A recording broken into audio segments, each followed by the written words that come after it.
Hello everyone, कैसे हो आप सभी लोग। मैं हूं आप लोगों का इंग्लिश टीचर सुमित ठाकुर आप लोगों के सामने, और आज लेके आया हूं क्लास 12th की टॉपर शीट।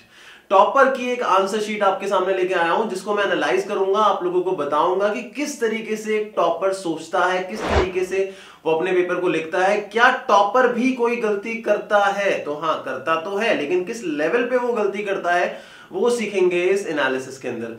उससे पहले बताना चाहूंगा, 12th क्लास इंग्लिश का पूरा कंटेंट मेरे दोस्त अगर आप करना चाहते हैं तो नीचे प्लेलिस्ट को आप चेक कर सकते हैं। प्लेलिस्ट का लिंक नीचे आपको मिल जाएगा, जहां पे आप अपने सारे के सारे चैप्टर्स को कंप्लीट कर सकते हैं। तो मेक श्योर जितना जल्दी हो सके अपने सिलेबस को कंप्लीट करिए मेरे साथ, अपने इंग्लिश टीचर अपने सुमित भैया के साथ, ठीक है। और टेलीग्राम का जो लिंक है दोस्तों, मैं आपको बता दूं, टेलीग्राम का जो लिंक है उसके थ्रू ग्रुप को ज्वाइन कर लो, क्योंकि वहां पे मैं रेगुलरली पॉज कंडक्ट कर रहा हूं। वहां आपकी अच्छी खासी प्रिपरेशन होगी, रीडिंग स्किल्स, लिटरेचर, इन सारी चीजों को लेकर, और कंप्लीट नोट्स भी वहां पे मिल जाएंगे। तो मेक श्योर चैनल को सब्सक्राइब नहीं करा है तो कर लो। आगे बढ़ते हैं टॉपर्स आंसर शीट एनालिसिस की तरफ। तो गाइज आप लोग देख सकते हो, आपके सामने मैंने एक टॉपर की आंसर शीट को रिफ्लेक्ट किया है। तो इसके अंदर हम कुछ चीजें समझेंगे कि एक टॉपर जो है, अगर वो एग्जाम करता है तो वो किस तरीके से करता है, मतलब ऐसा क्या करता है टॉपर की वो टॉपर होता है और एक साधारण बच्चा टॉप नहीं कर पाता है, क्या रीजन है। तो पहले तो ये सेक्शन ए है, मुझे नहीं लगता कि सेक्शन ए से हम इतना आसानी से कॉम्प्रहेंड कर पाएंगे इस पॉइंट को। मेन राइटिंग स्किल्स देख सकते हैं, राइटिंग स्किल्स के अलावा लिटरेचर देख सकते हैं। जैसे कि ये नोटिस का क्वेश्चन है, नोटिस का क्वेश्चन देखते हैं। लिखा है West End cooperative group housing society Vasundhara, फिर नोटिस लिखा है, डेट लिखी है, members of the West End cooperative group housing society are requested to attend a meeting to discuss the problem of irregular supply of drinking water. The meeting will be held on this at the West End Community Hall from 9 a.m. to 11 a.m. ठीक है, attendance is compulsory. Ankita, secretary, West End group housing society. मेरा जहां तक मानना है कि इस question के अंदर इस लड़की को या लड़के को पूरे पूरे मार्क्स मिले होंगे। इसका रीजन क्या है? इसका रीजन है कि फॉर्मेट जो है इस बच्चे का वो 100% करेक्ट है। मतलब फॉर्मेट में कोई गलती नहीं है, 100% करेक्ट है, कोई गलती नहीं है, ठीक है।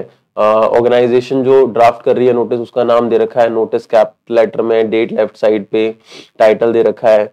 फिर किसको इन्फॉर्म कर रहे हैं, किसको इन्फॉर्म कर रहे हैं, क्या इन्फॉर्मेशन दे रहे हैं, पर्पस क्या है इन्फॉर्मेशन देने का, वो सारी की सारी चीजें इसने क्लियर कर रखी हैं। और नो ग्रामेटिकल मिस्टेक, सबसे बड़ी चीज नो ग्रामेटिकल मिस्टेक। तो और क्या चाहिए भाई टीचर को? जब ये सारी की सारी चीजें होंगी तो टीचर तो पूरे पूरे मार्क्स देगा ही, इसीलिए तो ये टॉपर है ना।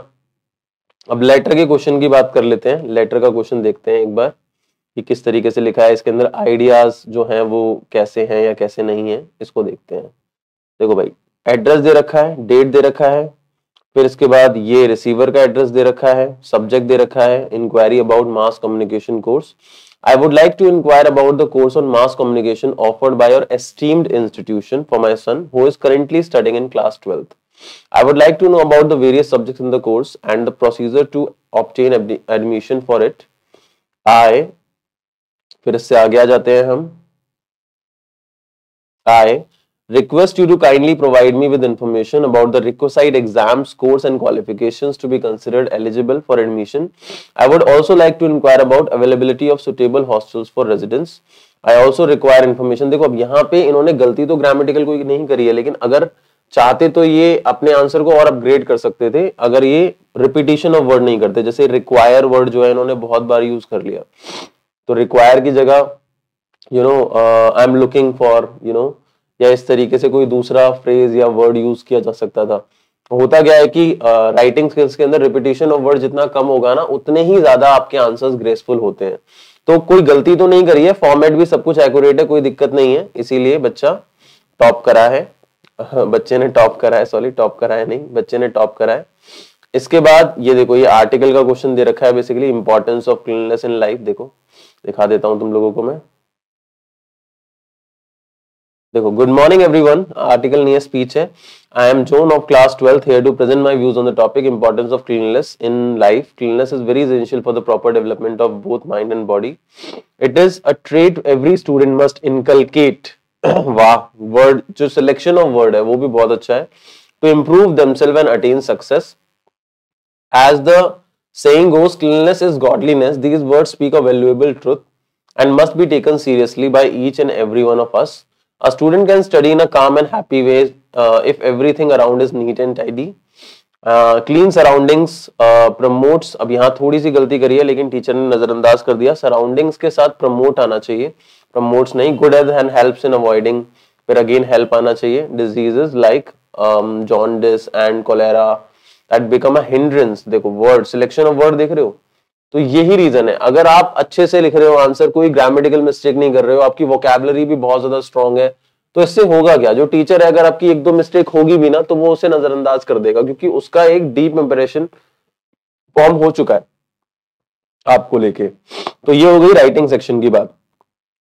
अब बात करते हैं लिटरेचर की। देखो, those refers to human beings who fight nuclear and chemical wars with each other and destroy nature. देखो यहाँ इन्होंने एक छोटी सी गलती करी है लेकिन चेकर ने इसको भी नजरअंदाज कर दिया है, ठीक है। वन अनदर आना चाहिए क्योंकि ईच अदर दो लोगों के बीच में आता है, लेकिन यहाँ लोगों की, ह्यूमन बीइंग्स की बात हो रही है। जब एक से ज्यादा, दो से ज्यादा लोग होते हैं तो ईच अदर नहीं आता, वन अनदर आता है, लेकिन स्टिल पूरे मार्क्स मिले होंगे। The point means that human beings must get rid of their differences and put on clean clothes free from differences, conflicts, dyed in blood. तो ये हो गया। Even though a side can gain victory in a war, there would be no one to celebrate it at both sides would have sustained heavy losses in the war। वाह। इसके बाद ये वाले questions देख लेते हैं, ठीक है। इस आंसर शीट के अंदर चेकर ने मतलब यहाँ पे काट रखा है अपलोड करने के लिए, मार्क्स अलाउड नहीं होते ऐसे रिफ्लेक्ट करना, लेकिन यहाँ पे एक चीज है कि भाई बंदे ने आंसर जो लिखे हैं वो बहुत सही लिखे हैं। Aunt Jennifer's aim in life is to be fearless and free from the burden caused by her dominating husband. She wants to be unafraid of man। अब देखो यहाँ इन्हें इतनी खूबसूरती से आंसर लिखा है। आपको पता है पोम जो होती है, कोई भी पोम जब आप आंसर करते हो तो उसका आंसर प्रेजेंट में किया जाता है, और उसी जगह पे अगर आप प्रोस का आंसर कर रहे होते हो तो ज्यादातर उसका आंसर पास्ट में लिखा जाता है। या इसका एक तरीका और होता है कि अगर आपका क्वेश्चन जो है वो प्रेजेंट टेंस के अंदर है तो आप उसका आंसर भी प्रेजेंट में ही करोगे, और अगर क्वेश्चन पास्ट में है तो आंसर भी पास्ट में करोगे। तो ये बच्चा जो है इसने इस चीज को बहुत अच्छे से दिया है ध्यान, ठीक है। ऐसे ही इस वाले क्वेश्चन को देखो। Sophie lives in a lower middle class family which barely manages to make ends meet. They don't even have a decent house to live in. Her father is a hard-working man who is realistic and content with his situation. Her elder brother Geoff is 3 years out of school and is an apprentice to a mechanic. Her mother is a quiet woman who has to bear the burden of the household chores. Her, ये देखो word अच्छे use करें हैं, काम काज को बोला गया है। Her young brother is more mature and aware of their family's economic status. And Sophie herself, बहुत अच्छे आंसर लिखे हैं।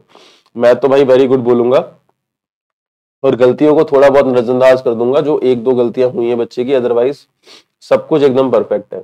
द जेल अथॉरिटीज, इस बार ये तुम्हारे सिलेबस में नहीं है advance strikes and O level, लेकिन इसका भी आंसर यहाँ पे है। The jail authorities took strict measures, देखो यहाँ पास्ट में चला गया answer, to prevent Evans escape from the Oxford prison they kept up। देखो कई सारे बच्चे गलती क्या करते हैं कि यहाँ पास्ट करा आगे प्रेजेंट फॉलो कर दिया, तो ऐसा नहीं करना है। इन्होंने देखो पास्ट ही फॉलो करा है। 2 more locked doors between it, ठीक है। अब between it की जगह आना चाहिए था on the way and the yard, लेकिन कोई नहीं। The yard was surrounded by a wall। अब देखो यहाँ पे नाउन आ रहा है ना, तो आ लगाना जरूरी है। तो मतलब छोटी मोटी मिस्टेक करी है, बहुत कम करी है, लेकिन उन मिस्टेक को नजरअंदाज कर दिया गया है while checking। तो यहाँ पे मैं आप लोगों को यही कहना चाहूंगा बच्चों कि ये हुआ कैसे, एक बच्चा जो है वो किस तरीके से इतने अच्छे मार्क्स स्कोर कर पाता है। तो वो तभी कर पाता है जब वो फोकस करता है चीजों को लेके, जब वो अपनी ग्रामेटिकल मिस्टेक्स को इंप्रूव करता है। जब तक वो अपनी ग्रामेटिकल मिस्टेक्स को इंप्रूव नहीं करेगा तब तक शायद वो ये काम नहीं कर सकता। तो मेक श्योर आप जब भी पेपर कर रहे हो तो यार उससे पहले ना जितना ज्यादा प्रैक्टिस हो सकता है, जितना ज्यादा टेस्ट हो सकते हैं, वो सारी चीजें आप लोगों को करनी है। अगर आप वो चीजें करोगे ना तो अगर मेरी मानो तो मुझे नहीं लगता कि आपके मार्क्स कम आने वाले हैं। आप एग्जाम के अंदर पक्का फोड़ के आने वाले हो। इसके अलावा एक रीडिंग स्किल्स की बात कर लें अगर हम, तो देखो main to the point answer लिखे हैं कि भाई elephants use strips of chewed up bark to plug small water holes which they had dug to prevent the water from. कई सारे बच्चे क्या करते हैं रीडिंग स्किल्स में सिर्फ कॉपी पेस्ट कर देते हैं कि भाई never ever copy and paste. कभी भी आप लोगों को ऐसे नहीं करना कि आपको क्वेश्चन पढ़ने हैं और फिर उसमें से वर्ड जो है मार्क कर लिया आपने और मार्क करने के बाद बस वहां पे आपने कॉपी पेस्ट करके लिख दिया। रीडिंग स्किल्स आपको बहुत ही सटीक करना होता है, जो क्वेश्चन पूछा गया हुआ है एग्जैक्टली वही आपको आंसर करना है। और अगर आप कॉपी पेस्ट करोगे तो आपको मार्क्स नहीं मिलने वाले हैं, 20 में से ज्यादा 8 9 10 मार्क्स ही आएंगे। और टॉप करना है तो भाई ऐसे तो चलेगा नहीं, ठीक है। तो दोस्तों आशा करता हूं कि आप लोगों को पूरी की पूरी आंसर शीट समझ में आई होगी, कोई दिक्कत कोई परेशानी नहीं होगी। मैंने बहुत अच्छे तरीके से एनालाइज करा है, आप लोगों को बहुत ज्यादा अच्छे तरीके से क्लियर कर दिया है कि किस लेवल के आंसर्स होते हैं, कौन से ऐसे पॉइंट्स हैं जो हमें ऐड करने चाहिए अपने आंसर्स के अंदर, ताकि हम भी एक टॉपर बन सके, आप भी एक टॉपर बन सको। तो मेक श्योर इन सारे के सारे पॉइंट्स को यूज जरूर करो। At the and I would say, अगर आपने अभी तक चैनल को सब्सक्राइब नहीं करा है, चैनल को सब्सक्राइब कर लो, बेल आइकन को हिट कर लो, ताकि आने वाली वीडियोस की भी नोटिफिकेशंस आप लोगों को सबसे पहले मिल सके। Thank you so much for watching this video.